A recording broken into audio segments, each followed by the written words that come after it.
Good afternoon, Excellencies, ladies and gentlemen. It is my pleasure to welcome you all to the discussion of the book titled Friends, India's Closest Strategic Partners by Professor Sreeram Chaulia. It is a book that looks at 7 major bilateral strategic partnerships of India. The discussion will be chaired by Ambassador Ashok Sajjanhar, former Ambassador of India to Kazakhstan, Sweden, and Latvia. Our 2 distinguished discussants are Professor Badrul Alam, retired professor from Department of Political Science, Jamia Millia, Islamia University, and Dr. Dhananjay Tripathi, Associate Professor, South Asian University.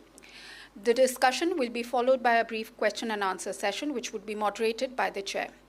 May I now request Ms. Nutan Kapoor Mahavar, Additional Secretary, Indian Council of World Affairs, to kindly give her welcome remarks.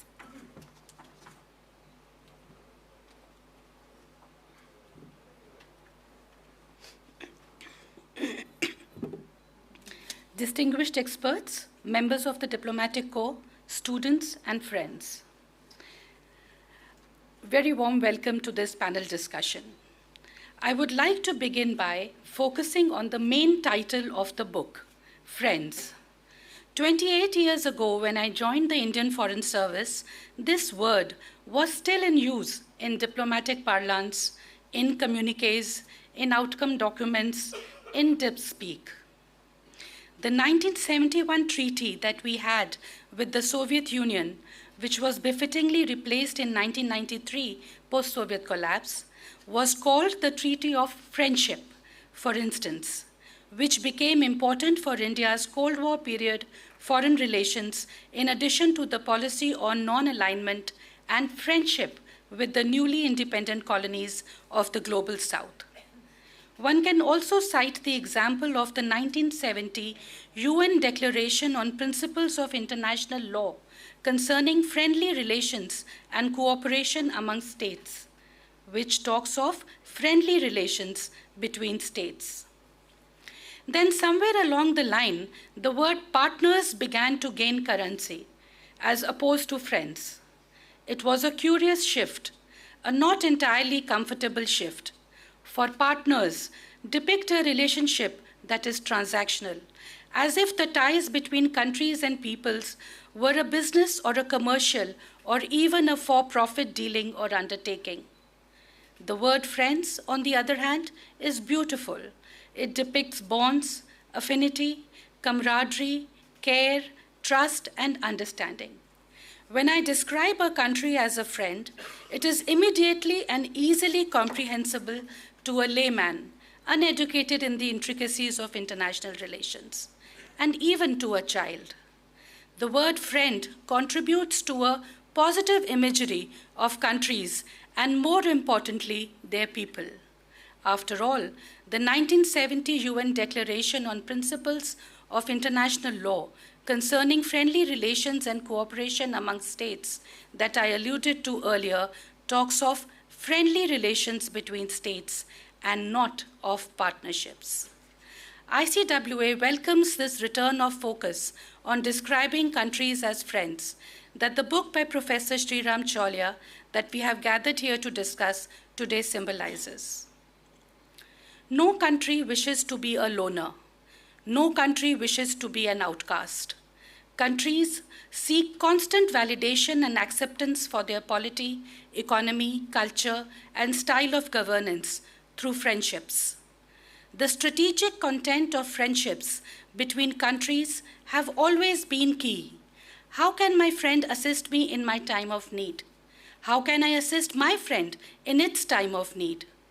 How can a friend bridge my deficiencies in strategic sectors without making a noise about my deficiencies and without hurting my honor?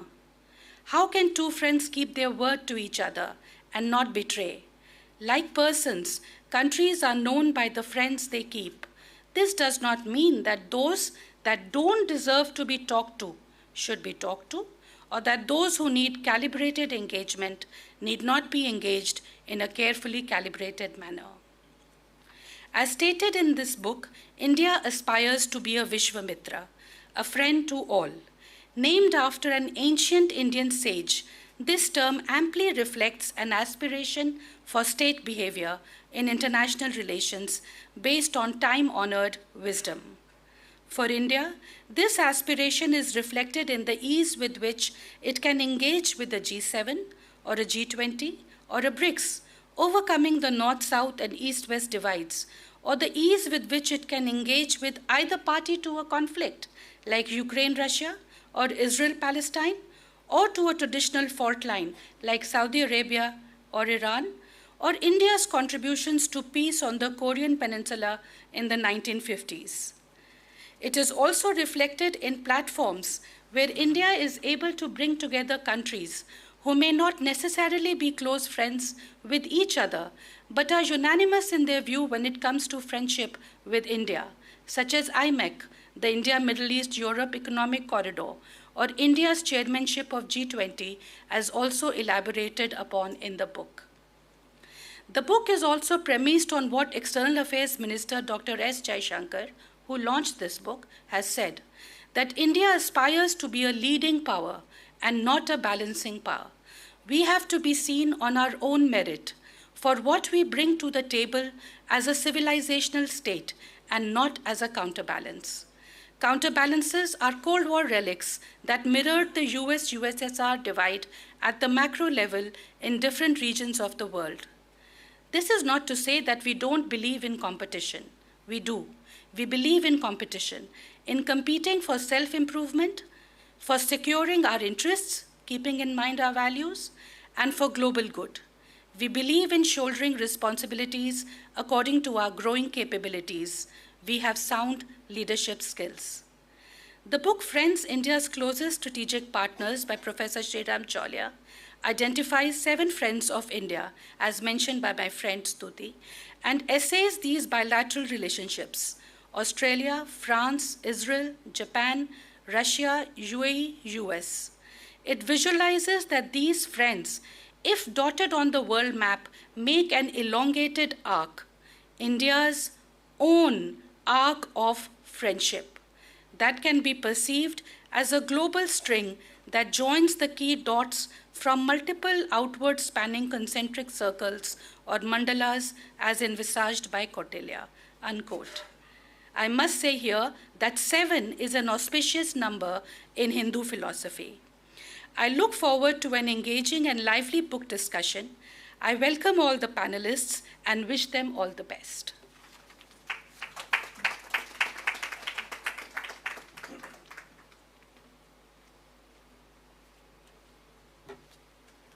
I now request Ambassador Sajjanhar to take the floor. Thank you, sir.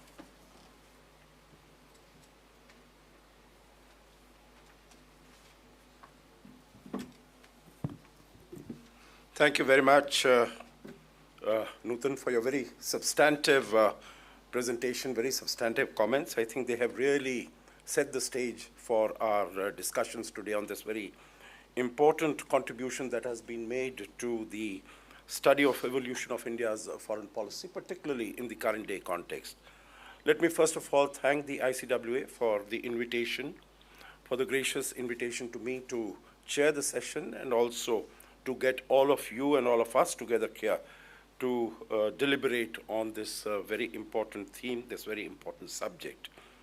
My first felicitations, of course, go to Professor Sreeram Chaulia for his contribution. He has provided an in-depth understanding and appreciation on this very important subject of how India's foreign policy and external relations have evolved, particularly over the last 1 decade.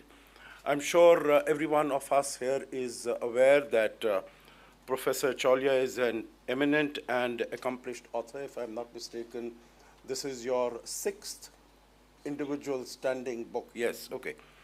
I'm not off the mark. He's a well-known commentator. He's a well-known analyst. He's a show host of a very popular weekly TV serial, Indian Diplomacy.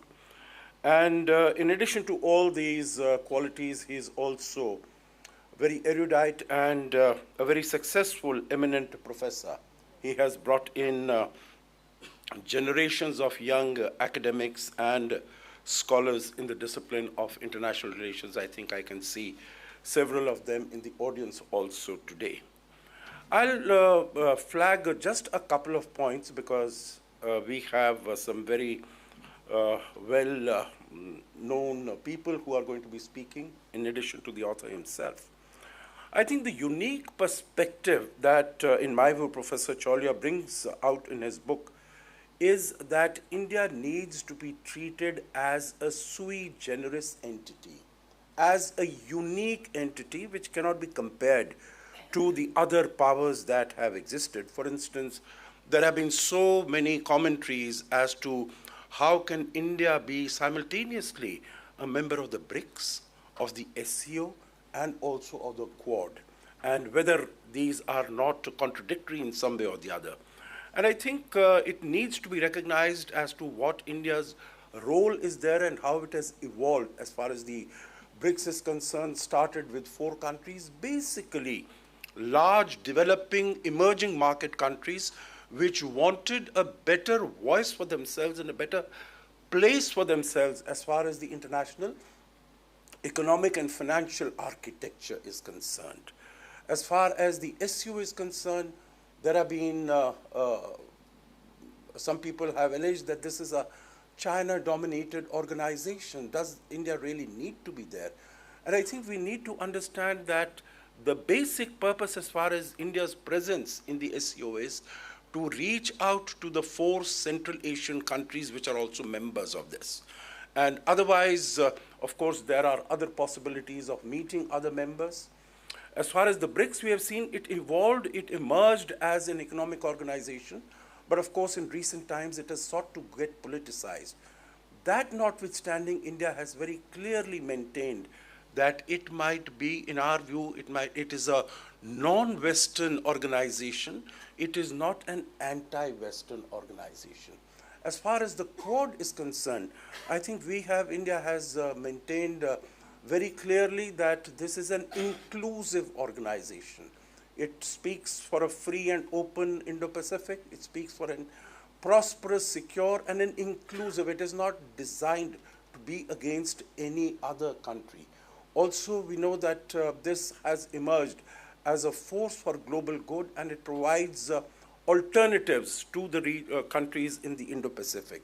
So I think this is, as far as India's perspective is concerned, it needs to be understood from a variety of different views and not taken in, to be in one slot. The other is that while India is a member of several multilateral organizations, several plurilateral bodies, and has very strong bilateral partnerships, but still one of the defining features of India's foreign policy is its strategic autonomy. That in addition to all these partnerships, it is very zealously guards its position as having followed the policy of strategic autonomy. Professor Chaulia, I see, has termed it as India having a stubborn mind and a personality of its own. So I don't know whether I'll use that same expression, but I think what the External Affairs Minister, Dr. Jaishankar, has said is that India deals with this less by hedging, that is not simultaneously cooperating and countering, but more by its active pursuit of its values and interests. And in that context, it is, it does not have exclusivist relations, and it is follows a policy of multi-alignment, where on the basis of a set of issues, it decides what is to be done. I think we've also seen that over the last 10 years particularly, maybe possibly since the time that we started the economic reform program in the country, but particularly over the last 10 years, we have seen that India has grown very significantly in economic terms. From a 10th or 11th largest economy, it has emerged as the 5th largest economy, soon to be the 3rd largest economy, fastest growing major economy. In that context, its capacity to contribute has also grown very significantly. So I think it needs to be seen that India's strategic partnerships have also developed in consonance with its economic rise and its economic growth. And as that goes on, I think as its economy grows, its significant partnerships will become that much stronger, that much wider, that much deeper, and that much more vibrant. The last point that I would like to make is that these bilateral ties, if we look at, for instance, the proactive manner in which the Prime Minister has reached out to different countries, and I was having a look at that, out of the 7 members that Professor Chaulia has mentioned, Prime Minister Modi traveled to the United States the largest number of times, 9 times. The other 4 members, for instance, were the second largest number, that is to 4 of the other partners that Professor Chaulia has identified. For instance, as far as the United Arab Emirates is concerned, he traveled 7 times. Now, it will come as a surprise to many of you that his travel in 2015, August 2015, was the first by an Indian Prime Minister for more than 3 decades. So for more than 3 decades, no Indian Prime Minister went there, and over the last 10 years, we've seen about 7 visits, and this is notwithstanding that, about 2 years or so were taken away by COVID. Then even as far as Russia is concerned, one of the other, that also 7 times. And here also, no travels during COVID, no travels really from February 22 till July 24 when the first visit took place. And if these interregnums had not taken place, the number of times it could have been much more. As far as France is concerned, again, 7 times, and that we have seen the bonhomie and the partnership between Prime Minister Modi and President Macron. We have seen, as far as Japan is concerned, again, 7 times visits. So, and this was actually the first country that Prime Minister Modi decided to visit after he came to power in 2014. First country outside the ambit of the South Asian region, and not considering Fortaleza, where he went in Brazil in July of 2014 for the BRICS summit. So all these countries, the only 2 countries, Israel, he was the first Prime Minister to visit after the recognition, diplomatic ties were established in 1992. So 25 years, no visit by the Indian Prime Minister. And Australia, when he went there in November 2014, it was a visit after 28 years that was taking place.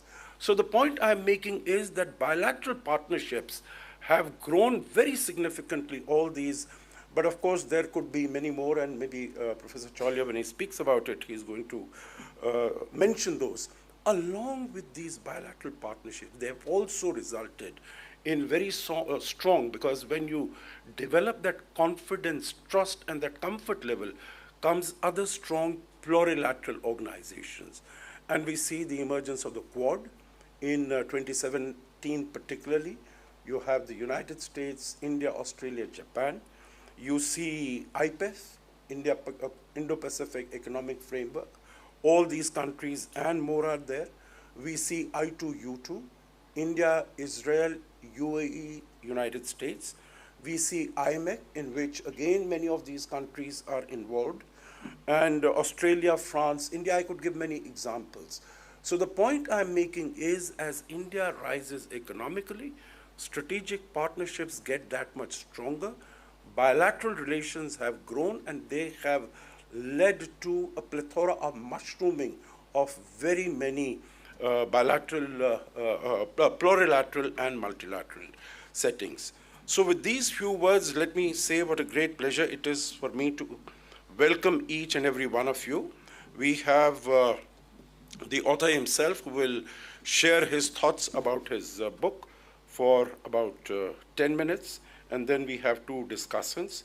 So let me take this opportunity to first invite Professor Chaulia. You have the floor, and I'm sure everyone is looking forward very much to hearing your views.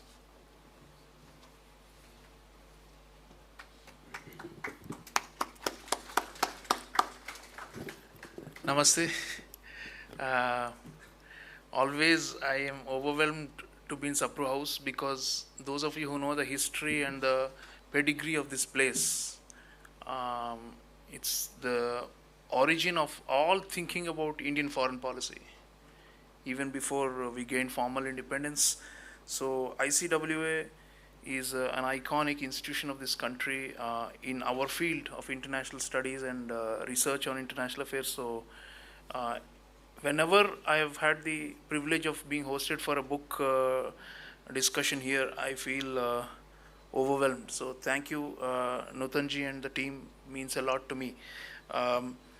Ambassador Sajjanhar, one of the doyens of the diplomatic corps, he's been here and has been educating the public, since his retirement. I don't think I don't have to say much, but concur with many of his points. So let me come to the crux of the book and why I wrote this and what I think is the fundamental message of this book. Specialization and the way we have divided the field of international studies, we usually do it in terms of regions or countries.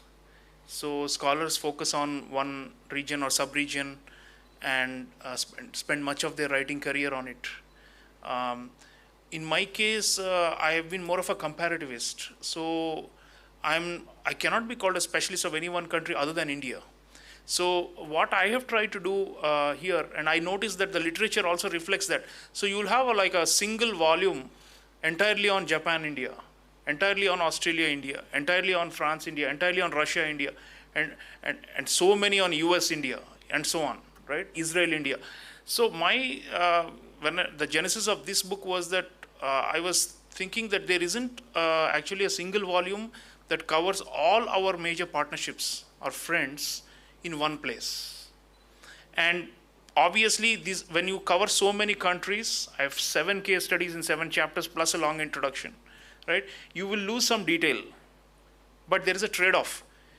You give up some of the specificity and the nitty-gritty of the details, but in return you get the big picture, right? So that was the whole trade-off, and I thought it's worth it because there's no book covering our major bilateral ties with all these key countries in a single volume, especially not a singly authored one. Sometimes you have these edited volumes, right?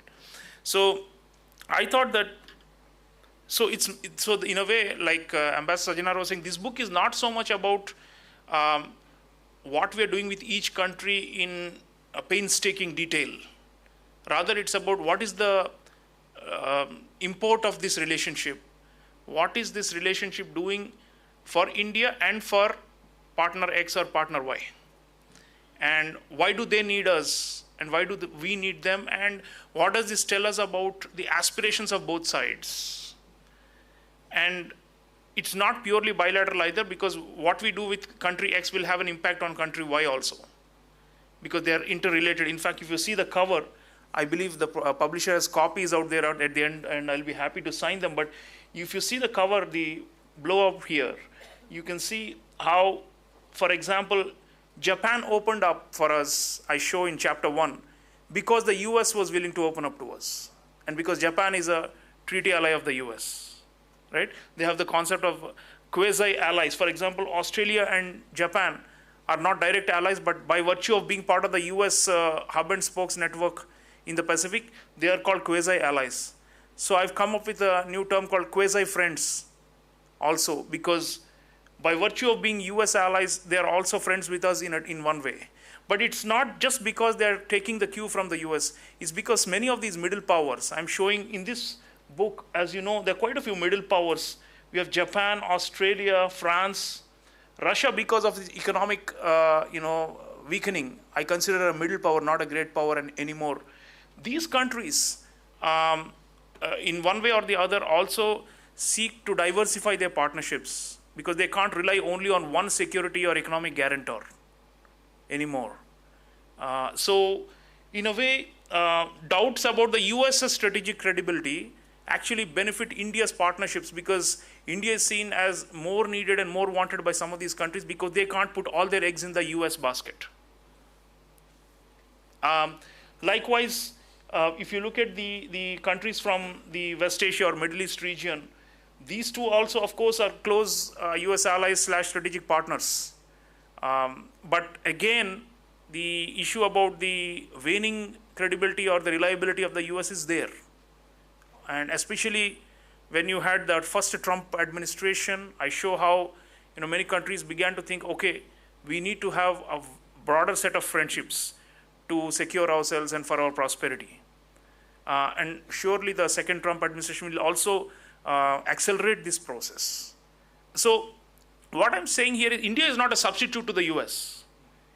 But what I'm saying is that India fills a certain gap in the eyes and minds and the interests of these countries. So this is not so much about what we are gaining from all these 7 partners. I do show that in economic, in military, in geopolitical, how they are enabling our rise. But it's also about how dependable a friend India is. The other thing I wanted to flag for your attention, many people who saw the title and were talking about friends, Nutanji also talked about the history of this terminology of friendship in international relations. Many of them keep referring to Palmerston's famous maxim that there are no permanent friends or enemies, we only have permanent interests, nations. Now, what I found from my research here is a little bit counterintuitive. Many of these friends are actually long-standing friends, and we have sustained them. They're de facto permanent friends. I mean, Russia is the oldest. You go back to 1960s, 70s, and until now, it's more than 60 years, and we've sustained it. From bipolar to multipolar to, bipolar to unipolar to now an emerging multipolar order. Russia remains a friend, right? Against the odds, as I call it, the long bear hug. The others also, like it's now more than 20 years. Israel is the newest. Israel, Australia, and UAE are kind of like newer friends with whom we have signed strategic partnerships a little later, and who are growing very fast. These partnerships are growing the fastest, especially Australia. But some of these are older. Like Japan has been there for a while. France has been there for a long time. So what I'm trying to say is that India is actually a fairly steady friend that doesn't easily give up on major relationships. So in that sense, there's a greater degree of continuity and predictability with India. And that's also its strength. And I show why we are wanted by so many countries is because we stick to our friends. We don't abandon them, and we don't play a dirty politics with them. Rather, our view is that these are assets or treasures that have to be nurtured over time. And the third point I leave you with is that I've also referred to a lot of our ancient Indian statecraft in this book. And the concepts of friends and enemies and frenemies, enemies friend and friends friend and all, and so on and so forth are very much part of our ancient statecraft and wisdom and advisories that were given by diplomats and strategic thinkers to sovereigns, to kings and rulers. So the notion of friends and how to expand your circle of friends, how to maximize friendships, and how to use that as a building block to become more powerful in the world or in any interstate system or inter-kingdom system. That is very much part of our strategic culture. And both in practice and in writing, we have emphasized that, and I show that throughout the book. So it's in our genes and our DNA to be not just be friendly in a very cliched way, but in a way that makes them strategic and which we can leverage. And I think that's what I've tried to show in the book, so do read it. And I would like to just conclude by saying that this path I'm showing for India as not a middle power, but a rising power, which is above the status of middle power, but not yet a great power. And this intermediate trajectory of the next 20 years, the Amrit Kal, as Prime Minister Narendra Modi calls it, I believe we will need these friendships. We have to be mature and rational, not emotional, and maintain these friendships and sustain them, because each of them has enormous utility for India. So my humble call is, especially for young people out here, not to get carried away by the news cycle. We may have problems with certain friends occasionally, but doesn't mean that the friendship is worthless or that it's actually that they are enemies in disguise. We have chosen these friendships, these strategic partnerships after a lot of due consideration, right? Core interests are entangled there. So let's not lose the plot by becoming, irrational. So these friendships, we have sustained them and need to be sustained. Otherwise, our path to the great power status we'll be full of obstacles and problems. So the only way we can overcome these next turbulent 20 years, as you know, the world order is going through very, very violent and shaky times. So for us to be secure and to have uninterrupted rise to the topmost echelons, to be equal of China and of the US in all parameters of power, we will need these friendships. So let us conserve these friendships and see the value in them. Somebody told me this is a very optimistic book in a dark times. I said, yeah, if you actually look at the crux of our friendships, there is room to be optimistic. So I'm challenging the pessimists and those who are, venting at certain friends. In fact, Dr. Jaishankar said that at the launch function of my book, that some friends are more complicated than others. Yes, they're complicated, but they're nonetheless friends. Thank you. Thank you very much, Professor Chaulia, for these very insightful comments about your book. Let me now invite Professor Mohammed Badrul for his comments. Thank you very much. First of all, a warm good afternoon to everybody, to Nutanji, to Dr. Nivedita, Dr. Stuti, ICAWA Parivar. It's great feelings to be in the same desk with Ambassador Ashok Sajjanhar Sahib, Professor Sreeram Chaulia, Dr. Dhananjay Tripathi. This book, I liked it so much that actually I read it 3 times in the last 2 weeks. I think first let me flag off a couple of things that I liked about the book, then I will try to tear apart a little bit in a very friendly way. I think Sreeram is my friend, so I can take some liberty. It's, I think, a very simple book, very crisp, very smooth flowing narratives.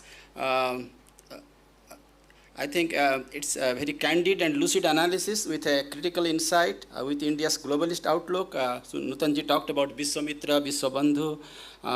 We talk about Vasudhaiva Kutumbakam and the last motto of G20, one earth, one family, one future.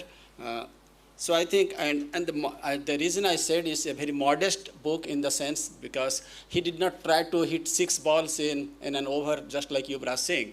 He was being very meticulous, very proportionate. It's not that just these 7 countries are India's only friends. We have got friends everywhere. Just because Africa is not included in this volume or Latin America is not there or South America is not there, that doesn't mean that they are not our friends. Everybody is a friend and we believe in inclusivity. But he deliberately picked up these 7 books, 7 countries, because he feels that these are the countries in which we have got very robust partnership and hopefully it will continue for the foreseeable future. I think it's a reader-friendly book. Particularly, I think it should be of great interest to IR specialists, area studies experts, foreign policy analysts. I was telling somebody this morning that if somebody is walking through past T3 airport, past the security, and bump into W. Smith or traveling by Rajdhani, Shatabdi, or Vande Bharat, I think this is a book that I would strongly recommend. It's a critical, incisive analysis of complex, bilateral, interdependent nature of India's relations with the major countries in the world. It showcases India. I was counting how many times Professor Chaulia has said rising power, emerging power, leading power, major power, swing power, multi-vector power, mutable power, quoting everybody from E.M. Jaishankar to Kautilya. He did not leave anybody. Let me add one more. India as a happening power. So it is happening everywhere. I think if we have it, I think we should show it, we should flaunt it. And I think India deserves to be that. India has earned it in the last 10 years, as Ambassador Sajjanhar said. But as a student of international relations, the things that I liked about this particular book is, from my own discipline is, if you need to situate or contextualize this particular book, friends, within the mainstream IR theories that we are all familiar of. For example, the realist theory that Morgenthau talks about, Kenneth Walls, John Mearsheimer talk about power, national interest, survival, self-help. I think we all have that in right proportion. If you move up into neo-realist theory, Robert Keohane, Joseph Nye, Joseph Greco, etc., they talk about capabilities, so that it is Agni 1 to Agni 5 to Anak, Trisul, INS Arihant, so on and so forth. If you move on to constructivist theory, Peter Kaczynsztayn, Alexander Wendt, he talks about social interactions, social structures, ideas, and norms. I think we have also imbibed those kind of things. If we go into decision-making theory, I think Professor Chaulia said about the rational actor model, essence of decision by Graham Allison. I think we take things in a very rational way. It's not like randomly we wake up in the fine morning and we decide what to do. If we go into group think, like Irving Janis kind of things, we do things in a collective way. For example, today, if I think there is going to be a crisis, for example, I think Prime Minister Modi will be there, Rajnath Singh will be there, Jaishankar will be there, Ajit Doval will be there. So it is a collective decision. They listen to everybody and then what is the best course possible. So I think if you look at all these mainstream IR theories, I think the book provides that. Doesn't mean that it is in all equal measure. America is different, France is different, Israel is different, UAE is different, Japan is different, Australia is different. Now coming into certain specific things, like for example in page 284, he talks about China as an opponent, as a threat. I think personally, I think the word opponent and threat, just like hegemon, it's a little bit loaded. So I think I feel more comfortable with a statement by, for example, Rory Metcalf or Ashley Townsend, who talk about competitive coexistence, cold coexistence, conflictual coexistence. It was not long time ago we talked about Hindi Chini Bhai Bhai, then Bye Bye. But I think the recent border talks shows that it is possible to coexist even with an adversary like China. The next point I would like to make is the page 282, table 3 annexer. He talked about strategic and other partnerships. As far as Russia is concerned, in 2000, we have a strategic partnership. 10 years later, special privileged strategic partnership. I mean, when you hear the word privileged, you feel like you got an update from American Express credit card or from economy class to premier economy, maybe if you're lucky, go into business class. So I think those things aside, I think a lot of people will still agree in spite of BRICS and SCO and time-tested friendship with Russia. They have helped us in good times and in bad times, S-400. Oil, everything. I think a lot of people will also agree in IR circles that what Joseph Joffe from Johns Hopkins recently said, the whole world is coming down to 2.5 powers, mainly USA, China, and Russia as a half power, basically piggybacking behind Beijing. I think if you look back at the end of World War II, from 1945 to 49, those 4 years, US at the end of World War II was a unipolar world. 49 to 89, roughly 42 years, it was a bipolar world, US, SU, United States, Soviet Union.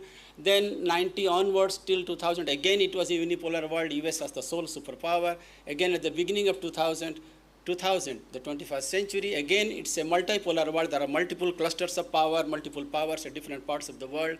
Then 2010, as Amitabh Acharya says, it's more like a multiplex world. Western hegemony is still there, but there is an emergence of global south that you have to listen to, you have to take care of them.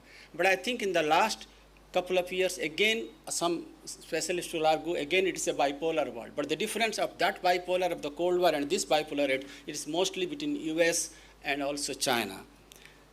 The third point I would like to make is this issue of personal chemistry. I think, of course, I do believe in personal chemistry, personal bonhomie between the top leaders, whether it is Modi, Macron, Modi, Albanese, Modi, Isiba, Modi, Biden, in different countries. But I think sometimes if we stress the things too far, I think there is a possibility of a backlash.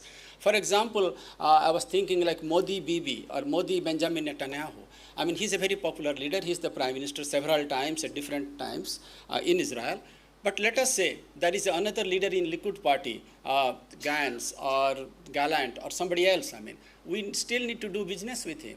Let us say that a Labour party like Paris comes to power. We need to deal with him.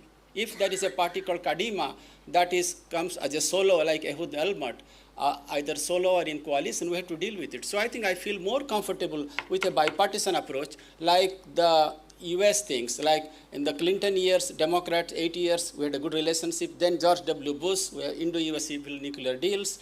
Then we have got Obama. In fact, the credit goes to Prime Minister Modi that during his 10 years, he has dealt with Democrats and Republicans, with Obama, with Trump, and with Biden. And again, Trump is coming in a few weeks' time. The next point I would very quickly deal with the Desi discourse. I think I have some interest in that one. I think I really liked it when he talks about brain drain, brain bank, brain gain, brain recirculations. But I think I will argue with him in the sense that he says that yes, I mean, it is true that we have a good, robust relations with the Israeli lobby, with the Jewish lobby, but it is true that we also have an equally robust relationship with Italian Americans, Italians, with Greek Americans, with Armenians, and many things. And that's why we have a very powerful India caucus group in the US Congress. And he also dealt with this Desi aspect in UAE also. I think Ahlan Modi and many other things. I think a lot of the soft power outreach, for example, the temple diplomacy, the herbal diplomacy. I would also add Saraswati diplomacy, NEP 2020, IIT Delhi opening a branch in Abu Dhabi. So I think there are many things that needs to be taken care.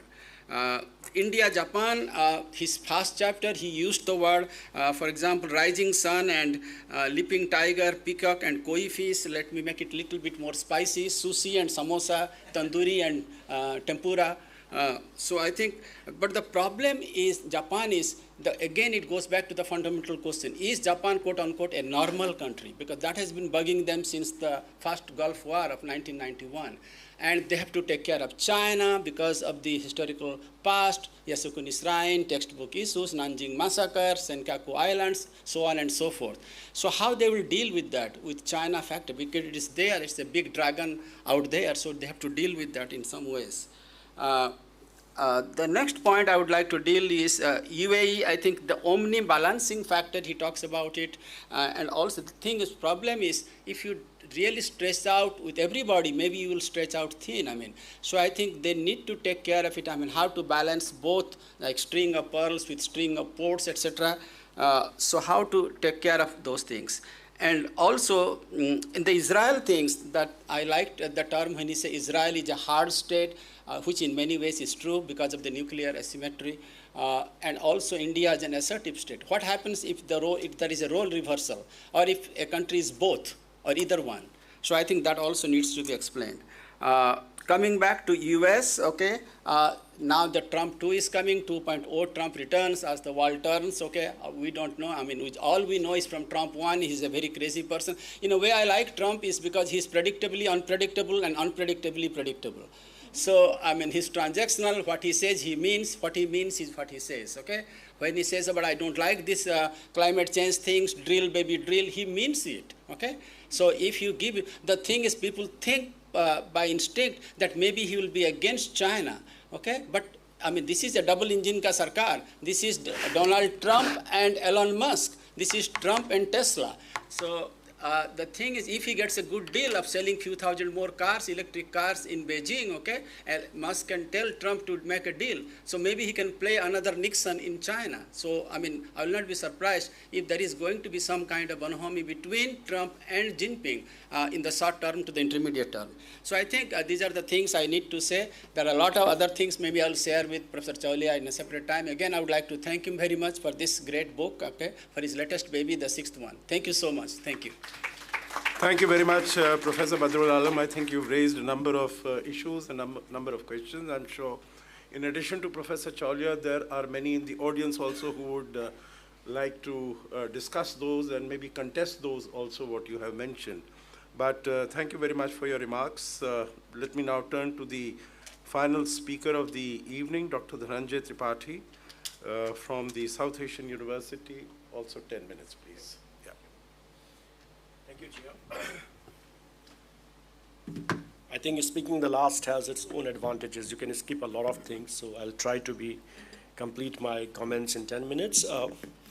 First of all, I'd like to express my thanks to Nutanji and ICWA for giving me this opportunity to be with all of you today to discuss this very relevant book on Indian foreign policy, authored by one of the leading experts on this subject, Professor Chaulia.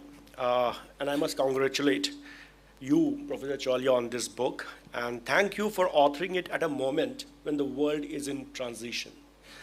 There are a lot of discussion on India's relation towards China, towards US, and particularly there are commentaries being written by people like Ashley Tallis, who actually questions India's credibility, friendship, many other things in his recent commentary on India. Also, the Ukraine-Russia war and situation in West Asia has raised a number of questions on Indian foreign policy. And I think this is the right book to be followed if you want some of the answers of these debates and arguments. The book succeeded in bringing out some of these complex issues in a very simple language that even a non-IR scholars can follow. And it defined who are India's friends. The book have selected, as other speakers have also pointed out, 7 countries, but also made a point that countries like South Africa, Brazil, Germany are also very relevant for India. The selection criteria were also mentioned. It's economy, strategy, and geopolitics. Why these 7 countries were selected. Chapter 1 has beautifully explained what are the major challenges for Indian foreign policy, China, terrorism, and sustaining economic growth. Also, the author has explained why China is also a factor in a foreign policy of most of these countries that has been selected in this book, like for US, France, and even to an extent for Russia. The book actually starts with Japan, and the chapter is termed as Feeding Koi Fish. Of course, as Professor Alam has said, that why not sushi and samosa?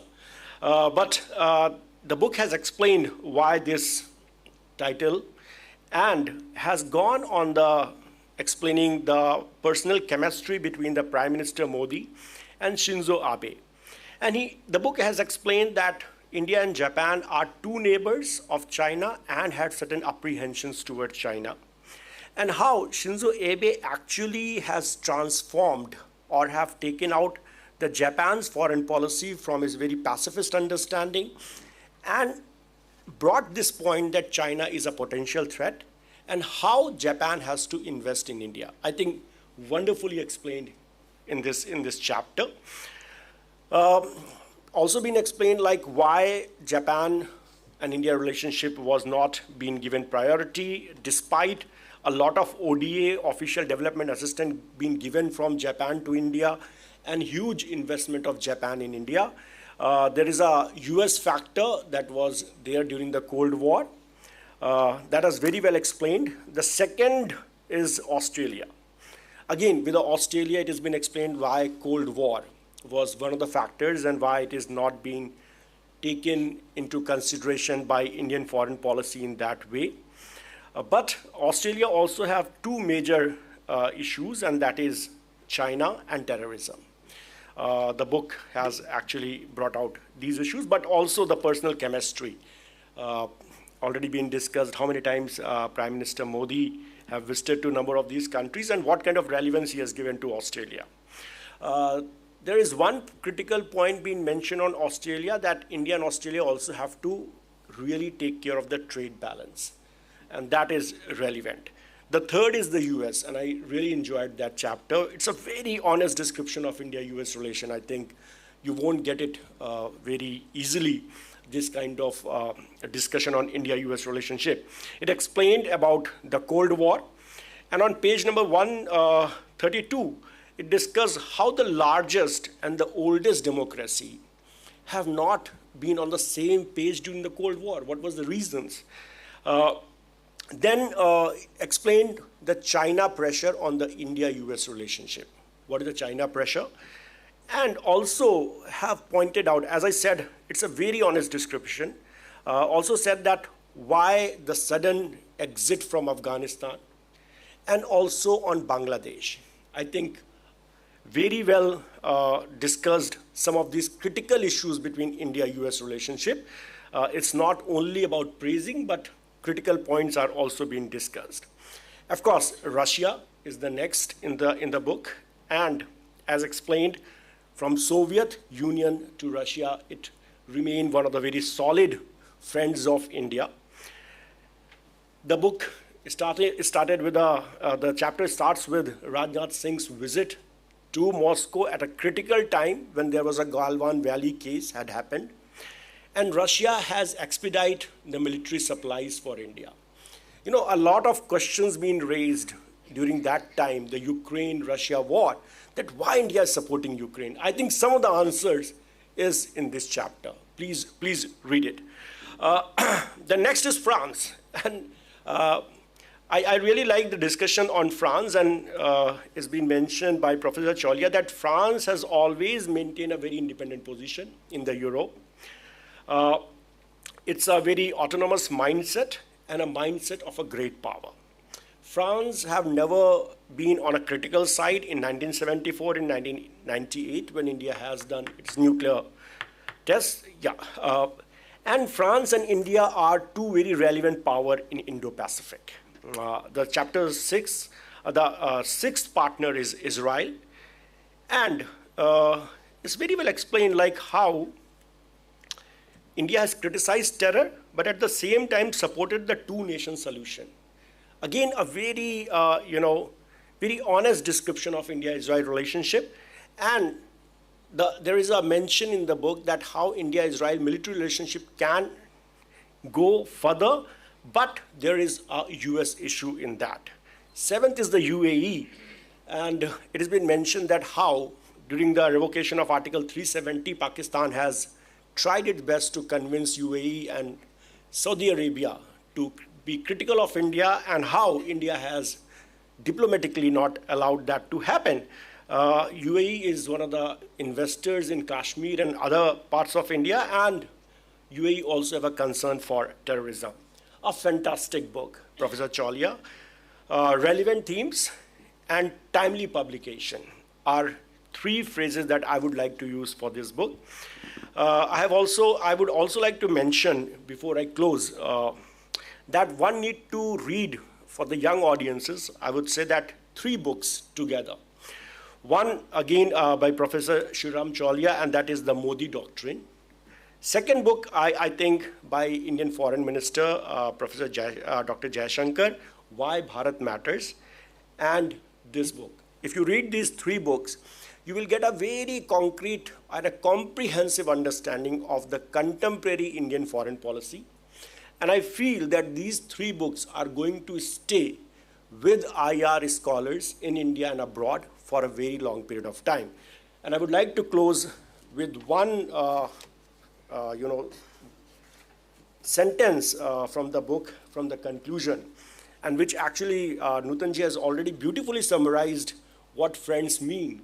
But I think in the book, the essence that he brought out, and he said, the book says, to sum up, India cannot make do without friends, as it assumes its destiny as a leading power in the world. The kind of the power that India is today and will be tomorrow is reflected in its choices of friends and the form of cooperation it engages in with these friends. Thank you very much. Thank you very much, Professor Dhananjay Tripathi, for your comments. You have elaborated on all the elements that Professor Sreeram Chaulia has brought out in the book. And let me, express my regrets to all the author as well as the speaker, for hurrying them up, because I understand from the organizers that this is the time that we have available and we cannot really stretch beyond that. And I'm sure everyone here is looking forward to the question-answer session, because, that is what really lends meat to the great substance, because I think it has to be an interactive session. So we just have about 10 odd minutes. Maybe I'll be able to take one round of 3 questions. So please make your questions short and concise, and then I'll pass the floor on to the author. Let me start by, I can see one hand, so let me, okay, I can see 2 more, okay.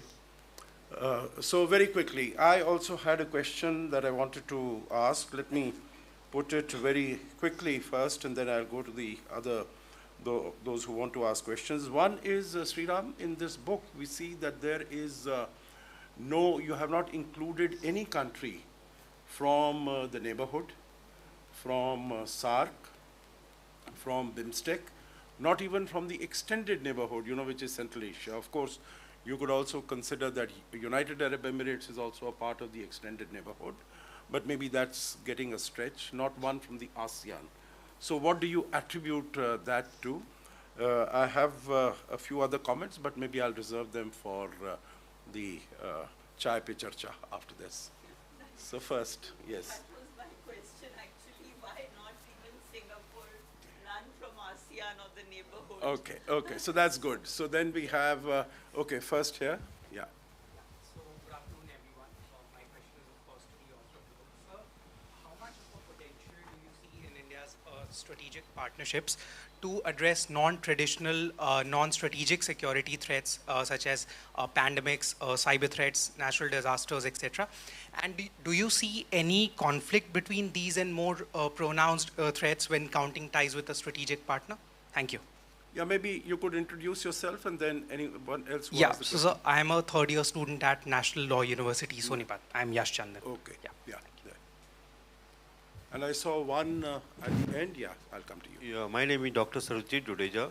Professor Chaulia, we are claiming that these are our 7 friends. Can you say they also say us we are their friend of India, 7 countries? Second, we claim to be a Vasudev Kundam Vishwaguru, and why we are failing to have a friendship with our neighborhood? Most of the country neighbors are our hostile. Thank you. At the end, yeah. My good evening to all the dignitaries on the dais. Professor Sreeram Chaulia. Your name, please? My name is Samar Roy and I'm a student of International Relations. So, optimism just for being the sake of being optimistic, because if we go slight away, we can, indulge into optimism bias also. So, and why I'm saying so, because one of the very S.D. Muni sir has said India's neighborhood relation, fluctuates between breakthrough and breakdown. So was India ready for the situations like Bangladesh debacle, or was it caught red-handed? And do you think this thing is going to be one of the biggest obstacle in India becoming from rising power to a superpower? Thank you. This is, yeah, this is the only sort of, one. And I was very happy to know that you used the mode of comparative in your analysis. And so I would like to know whether you have at all talked of the countries with whom we were very friendly, India was, soon after independence, like Canada. Trudeau's father was a very close friend of India, and England was also pretty close to India. But have you discussed why they have fallen on the wayside, or other countries also involved? Thank you. Okay, all these questions, and you have all of 5 minutes to respond. Yes, sir. This is going to be like a rapid fire round of Indian diplomacy TV show. No neighboring country or extended neighborhood country included as a case study in the book. Sir, I actually went with the official list of strategic partnerships that the Ministry of External Affairs has signed. And we have actually not declared a strategic partnership with any neighboring country in a formal sense. When the previous regime of Sheikh Hasina was there in Bangladesh, Harshvardhan Shringlaji, our foreign secretary, had said that it is more than a strategic partner. But otherwise, the officially signed ones, there are about 36 of them right now, and they're all shown in the annex of the book. So I looked at that list, and then out of them I picked the 7 I think were the strongest in terms of defense, economics, and geopolitics. So this is not to downplay the importance of neighboring countries, but it's just that for our rise, there's another conceptual reason also, apart from the formal reason. For our rise to happen, we need to expand our footprint and influence in different far-flung parts of the world. The definition of a great power or a superpower is a country that exercises significant influence further away from its shores, right? So neighboring countries cannot enable us to do that. And that's why if you see the geography of this extended arc of friendship I talk about, it covers about 5 to 6 sub-regions of the world. And that was my point, that through these launch pads, we are able to take off and exert greater influence and presence in different sub-regions of the world. They help to extend our influence further away. So that's why I wasn't focused on neighborhood. but neighborhood figures anyway in the way we partner with these countries. Non-traditional threats, pandemics, climate change, can these be addressed with these core strategic partners? Well, the depth of some of these bilateral relationships is so strong that we do address some of these issues. But I would not place these above the traditional security issues, because we do pandemic, public health and climate change kind of cooperation with many countries. I mean, not just these, and some of these are, in fact, I can't remember, was it Denmark or, I can't remember, there's one of the smaller European countries with whom we even say we have a green strategic partnership. For me, that is not as much as a classic strategic partnership, because there's not enough defense component there. There's not enough geopolitical component there, right? So I had to leave out some, but non-traditional areas come in, even with Israel for that matter. Most people think of Israel in terms of hard security and counter-terrorism and defense, right? But look at what they've done with agriculture in our country. It's an extraordinary contribution to improving productivity of our farmers. There are a lot of non-traditional areas in which Israel and India cooperate. People don't focus on that as much, but it's covered in the chapters. Does India count in the top 7 list of these friends?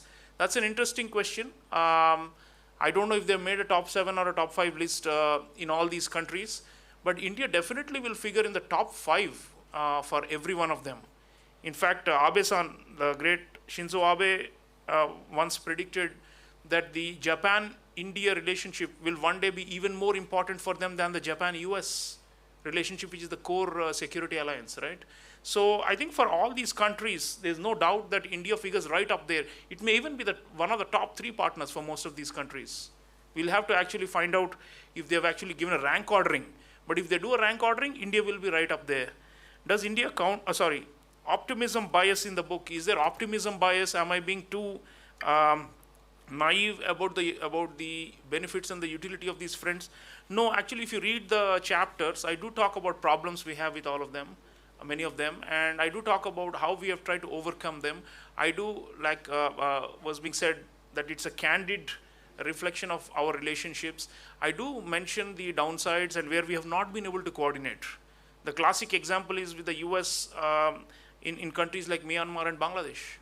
We have been disappointed and we have not been able to coordinate, and my expectation is that perhaps under the new Trump administration we'll be able to coordinate better with the US on these matters than was the case before. So I'm not over optimistic, but we need this optimism because rising powers cannot rise on the basis of pessimism. Think about it, and we have to value these friends. That is my ultimate point for what they stand for. And sometimes we agree to disagree with them, and that's okay. Formerly friendly countries, Canada and so on.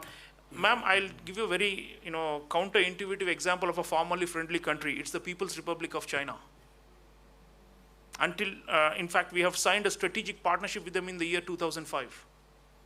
There was an India-China strategic partnership. It seems so hard to believe from the contemporary lenses, but those were the days. This is the pre-Xi Jinping era. They were not so aggressive, not so pushy, and not so hegemonic as they've become now. So some of these lapse, some of these partnerships do lapse. I don't think we have officially gone out and torn the strategic partnership with China to shreds in public glare, but it has lapsed. There's no question of China being a strategic partner of India. Whether we want to call it a opponent or adversary, or that's of course a semantic thing, but my fundamental point is they stand in the way because they don't want India to be their equal. They have a zero-sum mentality. And we have to accept this and work with this and work with our friends to be able to counterbalance them. So formerly friendly, Canada has never been a strategic partner for obvious reasons. As you know, since the 1970s and 80s, we've been having issues with them over the Khalistan issue. We have never signed a strategic partnership with Canada. We could do it with China, but not with Canada. Can you just imagine how bad things have always been with them? And for whatever reason, even though the US warmed up to us and the US allies and the Europeans warmed up, the Canadians, due to their own contorted and convoluted domestic politics, have not been able to. I hope that one day we can call them our friends, but we will look for a lot of remedial measures from their side before we can even think of a strategic partnership. Forget closest strategic or best friend. I mean, that is a long way away. Okay, very quick, last one. Sir, I am a student of international relation. I want to ask, how can India as a Vishwamitra collaborate with friendly nation to build a global knowledge ecosystem? Global knowledge, I don't know, it seems like a very Sit down. complex concept, but I'll simply say that we have a worldview and we have countries that share our worldview. For example, in this list, I would say France, classic, sharing of worldviews and no conflict of interest at all.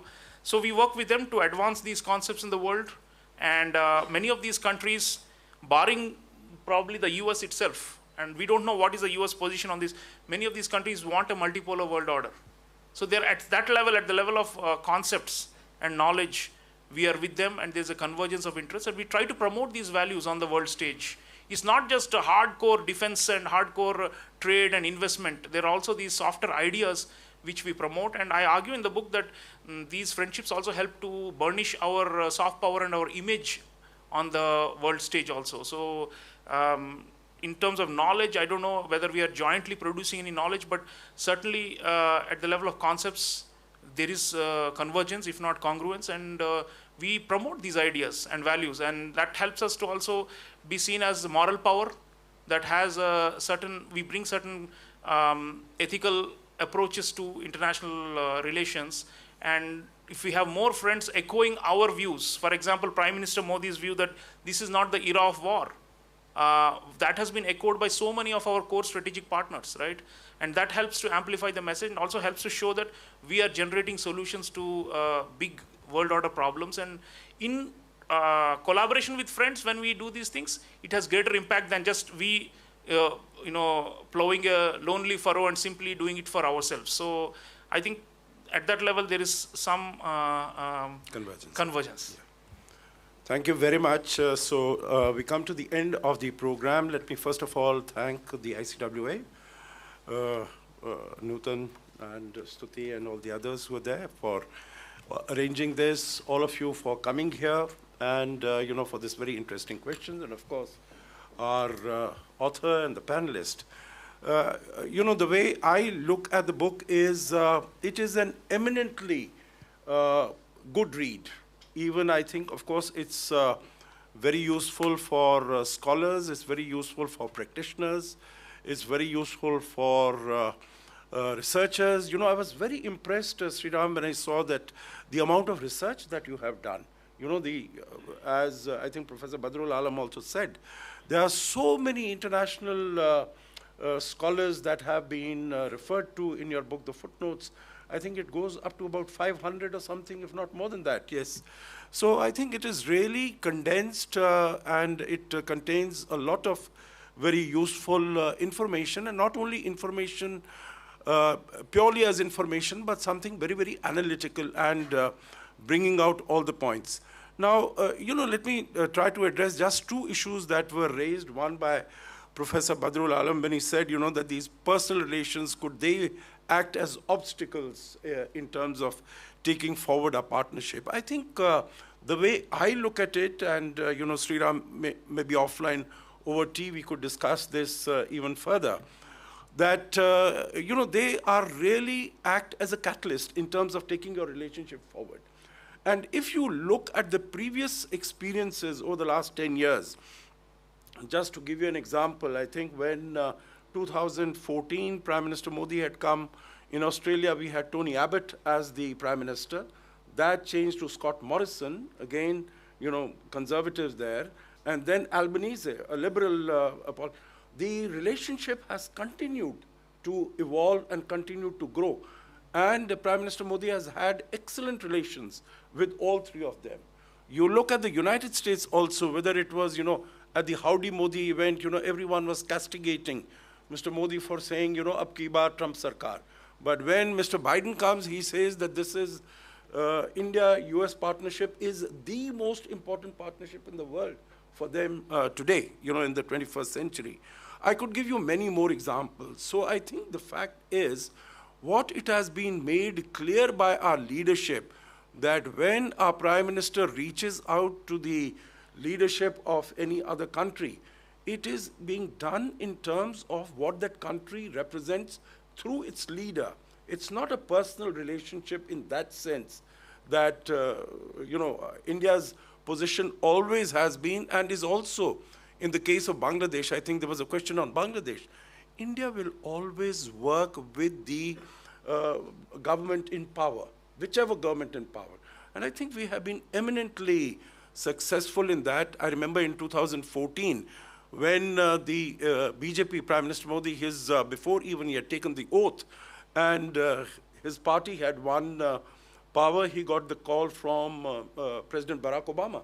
There were many in the country, many analysts and scholars who said that because of the insult and humiliation to Mr. Modi, that he should not take the call. But I think, these personal aspects are pushed to the side when it is the interest of your country that is involved.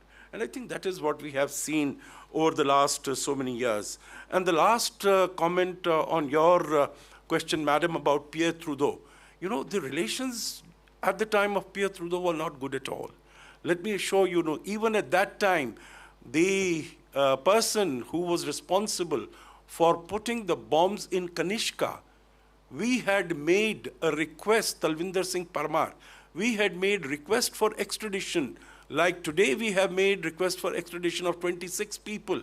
None of them has been responded to or treated with either sensitivity or seriousness. Even at that time, 2 years before the Kanishka crash in 1985, we had asked for the extradition of Talvinder Singh Parmar. That was not done.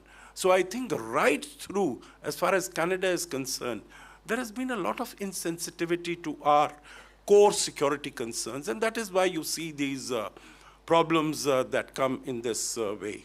So once again, let me thank the ICWA. Let me thank each and every one of you. I would like all of you to join me in giving a big round of applause to our author and also to our discussants. As I said, this is an eminently readable book, and I'm sure it's going to be a very eminent addition to the literature that is available on Indian foreign policy. So wish you all the success, and thank you for your presence here. Thank you. Thank you so much, sir. I take this opportunity to express our gratitude to Professor Alam and Dr. Tripathi for their insightful remarks as discussant. I also take this opportunity to thank Ambassador Sajjanhar for chairing the discussion and for his incisive comments. Thank you, sir, very much for that. I take this opportunity to welcome our guests to join us for tea. Thank you.